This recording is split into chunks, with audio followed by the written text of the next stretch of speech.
எல்லாருக்கும் வணக்கம். எல்லாருக்கும் வணக்கம். இப்போ நான் சொல்லித்தர ப்ராவர்ப்ஸு கற்றுக்கோங்க. There is no rose without thorn. முள் இல்லாமல் ரோஜா இல்லை.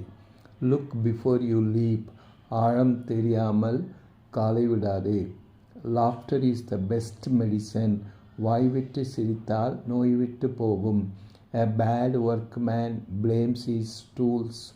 ஆடத் தெரியாதவன் தெருக்கோணல் என்றானாம். Walls have ears. சுவர்களுக்கு காது உண்டு. Many hands make work light. கூடி வாழ்ந்தால் கோடி நன்மை. Love your neighbor as yourself. தன்னை போல் பிறரையும் நேசி. Little stroke fell great oaks. அடிமேல் அடித்தால் அம்மியும் நகரும்.